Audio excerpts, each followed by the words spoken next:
Hey, what's up, Sagittarius? It's the Spiritual Ascension Tarot here with your bi-weekly general message.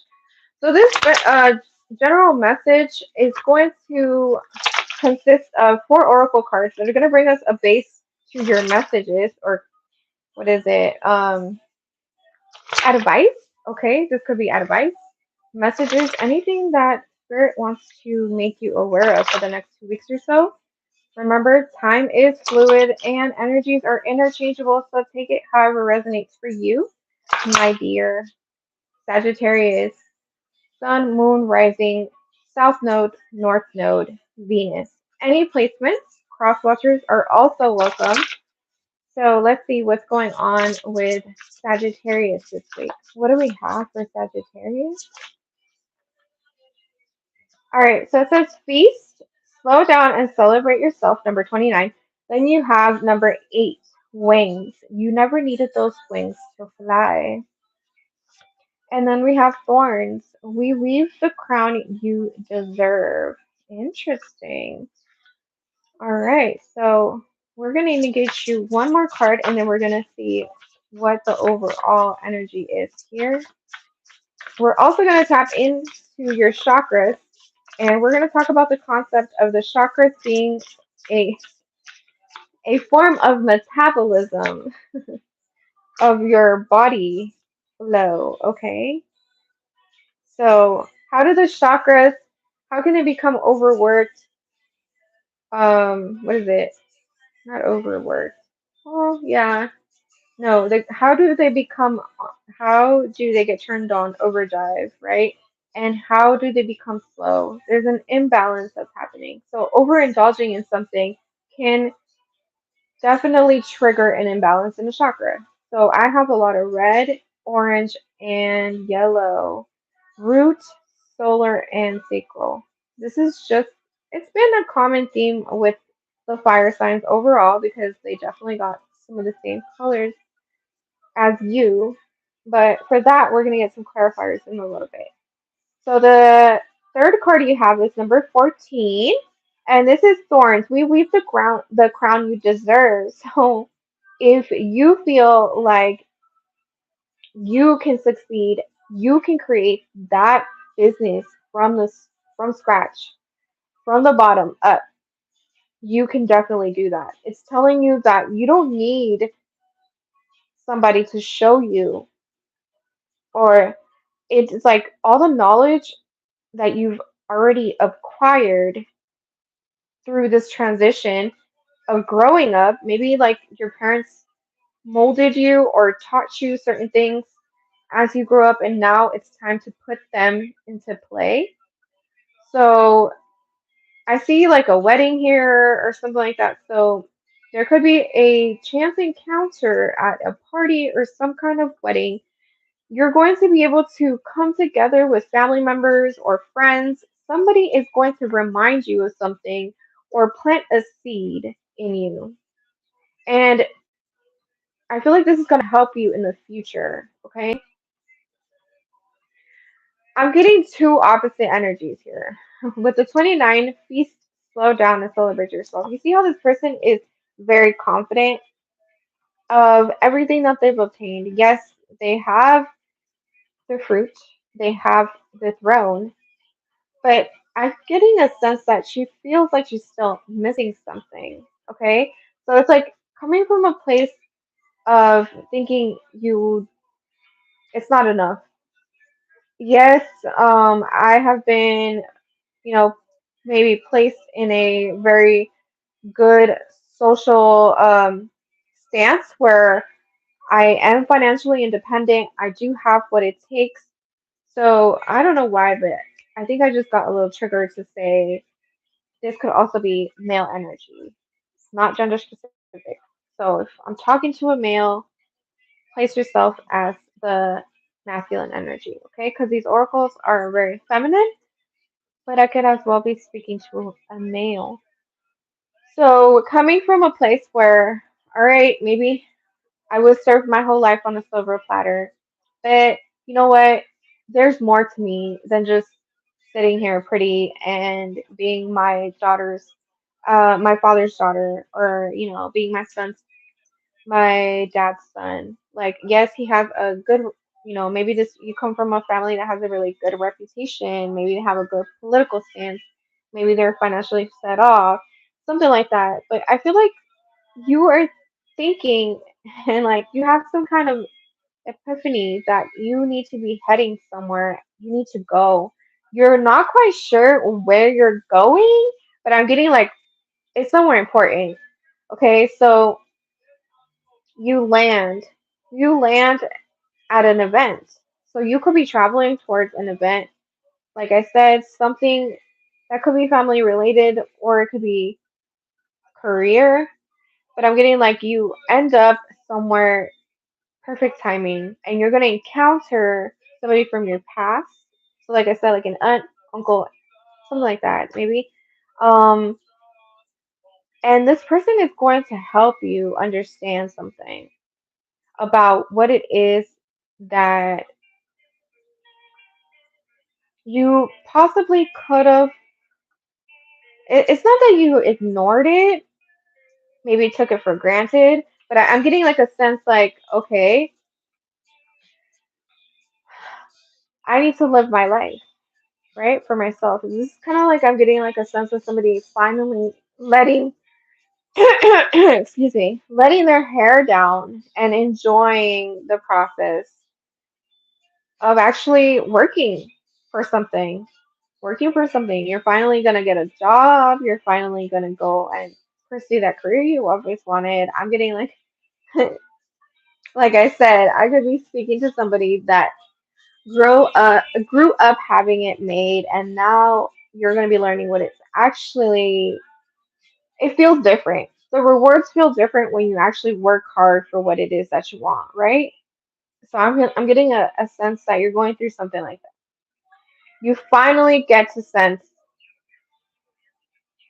you finally get to sense what it's like to work hard for what you want in life, whether that be a house, a car, the trip, whatever it may be.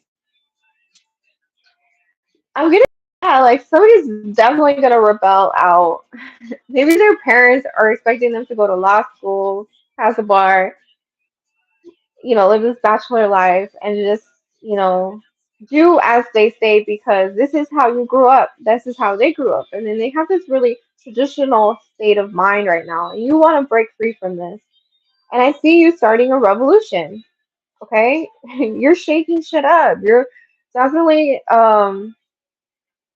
breaking generational curses. You are breaking generational standards. I guess these your family members, your parents, your peers, they had you kind of in this, they pictured you or molded you and wanted you to just sit there and be pretty, but you knew there was more to you than this. So you're going to be breaking free. And I feel like if you are still in this state of mind where you're not sure if you actually jump and take the leap and move forward, I'm getting yes, you should definitely do this. This is going to bring and open up a whole new world to you. Maybe you were scared to branch out on your own and take that leap of faith, but I see you definitely breaking ground. There's like a lot of breakthroughs that is happening in your life right now. Okay, Sagittarius, they're very positive breakthroughs. It's like, no, I'm not gonna just let it's like living in the shadow of my family. Maybe your last name is well known, maybe you guys are known in a community, um, something like that, in the public eye, and you're finally wanting to step out of the spotlight and live your life in peace. Maybe in a secluded area. Maybe you want to move towards the the woods. I don't know, like a more um natural habitat. You want to start a revolution. I think you're going to stand up for yourself and stand up for other women that could potentially find themselves in the same um, kind of energy or male, you know? You could be standing up for an organization as well. I'm getting like, as soon as you take this leap of faith, this is gonna open a whole new avenue for you. It's like you were the missing piece to this community, to this group, okay, to this organization. I feel like once you take your this leap of faith, it's going to be amazing. Okay, this is a really amazing energy. I love this energy so much. It makes me feel so happy and like so joyful. Like, I don't know. Because, like, I want you to see something though, really quick. You see how she has her buns? If it's a guy, he could be a cap or a baseball cap. Somebody that's always wearing hoodies or something. And then all of a sudden, they let their hair down. And then they start to really see the beautiful things that they were missing out on when they remained closed up or indoors or imprisoned by something, right? So taking that chance and flying towards what you feel is going to help you transition in a very positive way. So it's about your perception. So the first chakra card that you have is the perception card. It's the green. This is the heart chakra. It's like a burst of, it's like your heart chakra just bursts open and you start to suddenly feel emotions.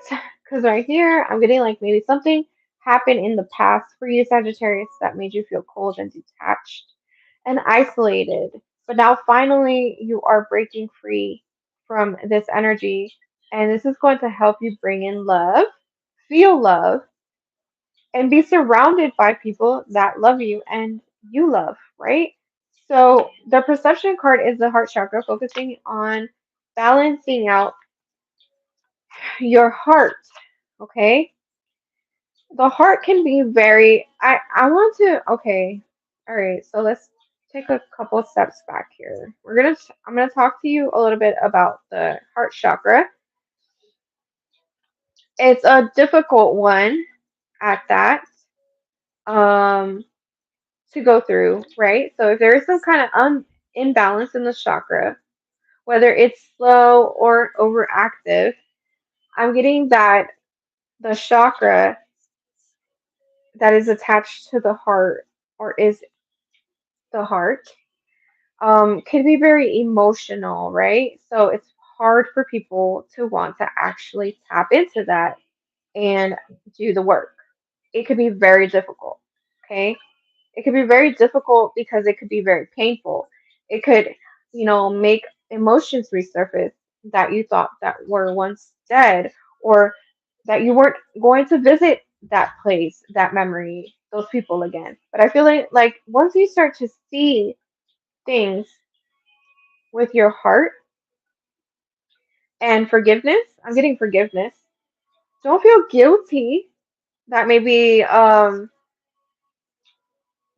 you were once into doing things that were not good for you, right? We all go through those things. We all go through that phase where we want to rebel a little bit. So it's okay that you rebelled a little bit, but now you've caught on and now you're taking a leap of faith and chance on something more positive for your life. So it's okay. You're going to start to see that you were holding on to this guilt and this shame of maybe rebelling and not being what your parents wanted you to be, even though you were really not missing anything, it was more of an internal thing, right? So once you release this guilt, which is associated with the sacral, we are going to start. So this could be causing some kind of digestion problem, or it just makes you feel like you're carrying a lot of stress in this section of your body, right? So right below the belly and the stomach. So um I'm getting like this energy here could make you feel very tense, very full, very bloated as well. If it's slow, imbalanced, to increase its metabolism, I'm getting that you're going to need to release and do a lot of work here in this area. So, releasing guilt, releasing shame, cleansing yourself. Like I said, I talked about this in the previous readings. I'm not going to be specific about which way you should take care of your imbalance or your chakra, right? Do what works for you. So I was talking, there's many ways. There's crystals and essential oils, there's spiritual baths, there's candles, there's, little things that you could do every day to help you achieve a more balanced chakra. All right. I also spoke about the metabolism, how it's kind of associated with the chakra itself. So the chakra has a metabolism that if it's overstimulated, it can definitely trigger things and become overindulgent in whatever phase it might be or it may apply to you. So in this case, caring too much, right, with the heart perception card, this could be like caring too much about what others think of or what are they gonna view me if I take this direction, if I actually go the opposite way of what they presumed I would be doing. So this is caring more about yourself. So how we can help balance it out: self-care, self-love, releasing guilt. Okay, let's get one more, and gratitude is the last one. So maybe some of you, once you kind of once you're over this like rebel state of mind and really grasp the concept of what it is that you're supposed to be learning at this moment, which is having fun, letting your hair down, relaxing, and seeing things from a different perception, this is going to help you bring in a sense of gratitude for your life. So, you know, I have a home, I have a family that cares for me, I have financial freedom, I have everything. Why was I lacking love? Or, you know, it's like you learning your lesson about how the universe works and knowing that you should always be thankful for everything, no matter how small or big the blessing is in your life. Okay, whether you're financially stable or not, whether you come from a family that has um, maybe generational wealth, that's been passed on, whatever it may be, I'm getting like you will reach a state of consciousness where you're going to start to feel more appreciative of the people that surround you. So maybe it could be like also somebody was taking their family and friends for granted. They wanted to rebel and have fun, and they didn't really see how it was affecting their family, their friends, their relationships. Okay? So this is about stepping into a state of gratitude, okay, giving back. So now that you have made it, now that you have started this new powerful venture, because this is talking about starting a revolution, so stepping into some incredible power, you're going to find yourself in a state of gratitude. Everything that you've accomplished on your own and what your parents, your friends, your past has taught you. You're going to be grateful for everything. And I feel like once you get and release this guilt of the decisions you made when you were younger, obviously, like talked about, we all kind of went through something similar. Then you will be in the presence of gratitude. And this is a beautiful kind of nirvana blessing feeling, like knowing that um, you can show love and give back to those who were there for you when you were going through something like this, okay? All right, so That's all I have for you, Sagittarius. Hopefully that resonated and it brought you some kind of clarity in regards to your life at this moment. And I will see you on the next live. Take care of yourself. Bye bye.